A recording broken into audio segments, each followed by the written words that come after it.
Amis téléspectateurs de Koboru Télévision, bonsoir et bienvenue dans le JT Soir. Au sommaire de cette édition, 10 janvier prochain, fête du Vaudou au Bénin.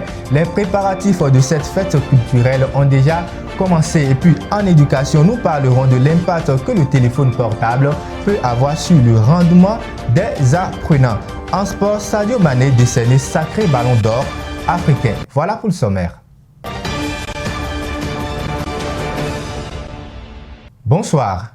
Depuis quelques mois, les apprenants des lycées et collèges ont repris le chemin des classes. Mais force est de constater que plusieurs élèves n'ont toujours pas d'enseignants jusqu'à leur départ en congé des fêtes de fin d'année. Au lycée Mathieu Bouquet à Parakou, toutes les dispositions ont été prises afin de trouver des solutions adéquates à ce problème. Mariette Kento et Nassis Tossa nous en parlent à travers cet élément. La rentrée académique démarrée depuis septembre 2019 souffre de nombreux maux dont le manque d'enseignants dans les établissements. Après 3 mois de cours, une initiative a été prise par la hiérarchie afin de remédier à ce déficit et permettre également aux élèves de se mettre au pas. Sur instruction des autorités départementales, nous avons octroyé des heures supplémentaires à tous les professeurs et cela nous a permis de régler un tant soit peu ce problème.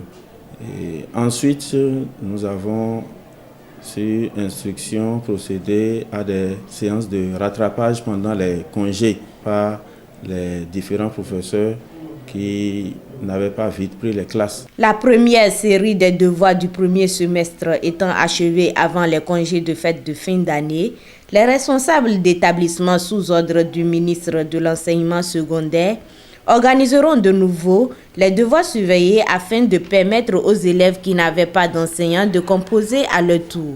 Il nous a été instruit de faire composer ces élèves-là à partir du 13 janvier, histoire que ceux qui n'ont pas composé les premiers devoirs puissent rattraper. L'enseignement étant un métier de sacerdoce, les enseignants doivent avoir un esprit de sacrifice et mettre leurs expériences et compétences en branle afin de donner une formation de qualité à leurs apprenants.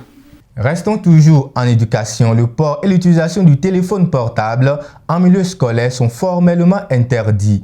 Des articles du règlement intérieur l'ont proscrit. Malgré cette interdiction, des apprenants s'entêtent et apportent leur téléphone portable à l'enceinte des établissements.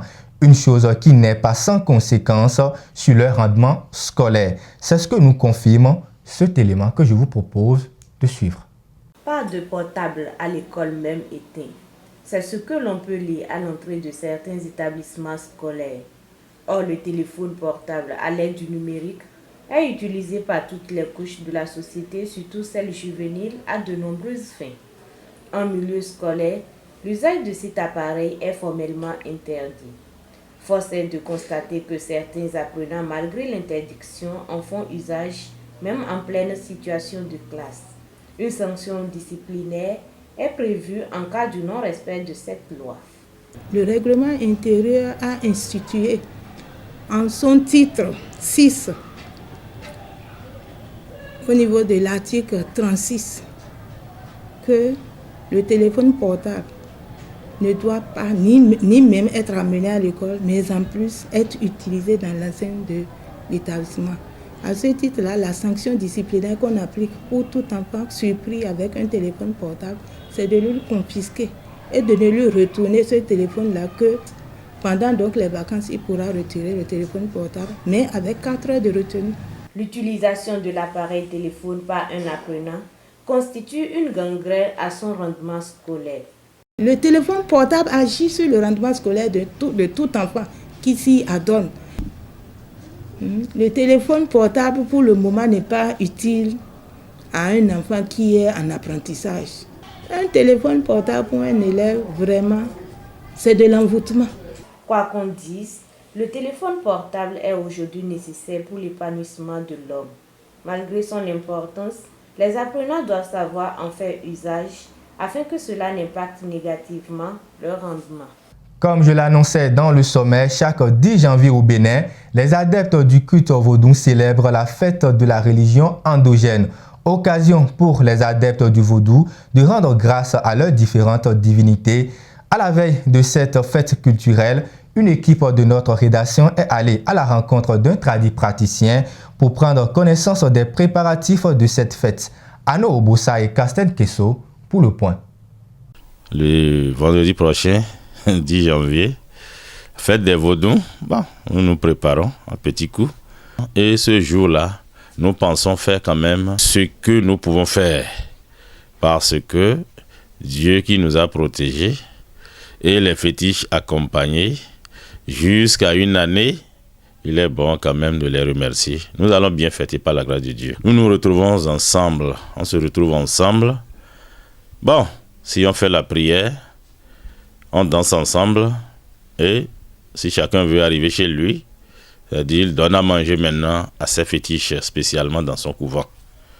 Ce que tu as, si c'est cabri, si c'est mouton, si c'est bœuf que tu as les moyens d'acheter, c'est-à-dire ça dépend de tes moyens et de ce que tes fétiches t'ont fait, si tu es reconnaissant. D'habitude, on se retrouvait aux places, c'est-à-dire Tabera, place Abdullah Issa. Des fois, on se retrouve aussi derrière la gare et nous fêtons ensemble avec, c'est-à-dire tous fétiches, tous adeptes confondus.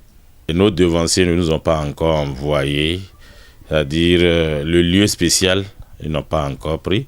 Je prie mes collègues, mes aînés, mes chefs couvents, c'est-à-dire d'être sereins et qu'il y ait plus de conseils cette année-ci.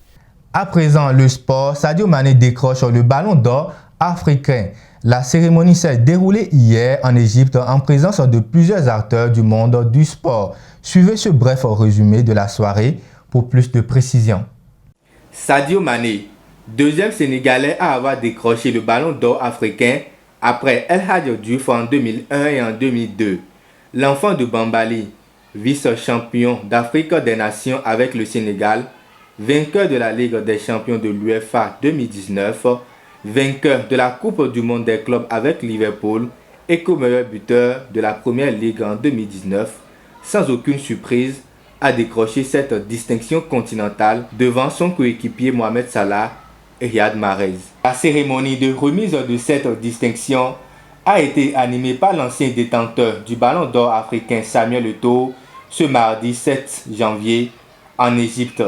Au cours de la cérémonie, plusieurs autres distinctions ont été décernées, comme le meilleur but de l'année 2019 décroché par Riyad Mahrez, le meilleur sélectionneur africain de l'année 2019 décerné à Jamel Belmadi, ainsi que le prix de la meilleure équipe féminine décroché par le Cameroun. Au terme de la cérémonie, l'heureux du jour a exprimé sa joie et sa reconnaissance pour cette distinction. Restons toujours en sport. 12e journée de la Vital'Or Ligue 1. Ce premier week-end de l'an 2020 n'a pas été bénéfique pour Dynamo FC qui concède un match nul à domicile face à l'association sportive de la vallée de l'Ouémé. Suivez cet élément pour plus de précision. 12e journée de la Vital'Or Ligue 1, Dynamo FC de Parakou fait une mauvaise entame en ce premier week-end de l'an 2020. Face à Asvo samedi, les poulains de Assouma Raoufou n'ont pas pu trouver le chemin des filets. Dominé en première partie par les visiteurs, Dynamo FC a frôlé de près la défaite, étant donné que les joueurs de l'association sportive de la vallée de l'Ouémé n'arrivaient pas à trouver la solution malgré les nombreuses offensives menées dans les 45 premières minutes du temps réglementaire. Du retour des vestiaires, Dynamo FC enchaîne occasion sur occasion, mais toujours sans grandes conséquences. Au finish, les deux formations ont dû se contenter d'un match nul. Désolation pour Dynamo FC qui n'arrive toujours pas à quitter la zone de relégation. C'est la chance qui n'est pas souri, sinon on a essayé. On a tout fait pour pouvoir avoir les 3 points de ce match. On a tout essayé, on a tout fait. On s'est donné de corps et âme pour pouvoir remporter ce match. C'est le Dieu de notre stade qui n'est pas branché pour notre joueur. On a tout essayé. Nous allons continuer parce que là où nous sommes, notre rang n'est pas bon. On va encore continuer et corriger les petits défauts qu'on a fait pour notre prochain match. La désolation s'est fait aussi remarquer dans le camp adverse. Oui, ce soir on a tout fait, on n'a pas pu scorer et On pouvait le faire en première partie. On a eu des occasions, mais on n'a pas pu les concrétiser.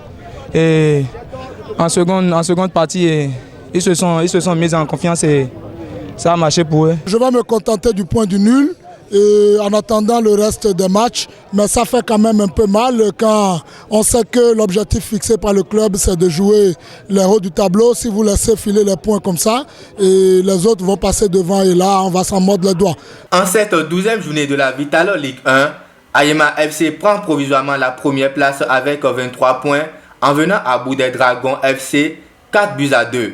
Esaü revient donc en deuxième position après sa défaite contre Panthère de Djougou et détient 20 points. Les Buffles du Borgou viennent en quatrième position avec 19 points après leur match nul face à AS Tonnerre. En bas du classement, on retrouve Dynamo FC de Parakou suivi de UPI ONM avec respectivement 10 points et 3 points. C'est la fin de cette édition. Mesdames et messieurs, merci de nous avoir suivis. On se retrouve très prochainement pour les informations sur Koborou Télévision.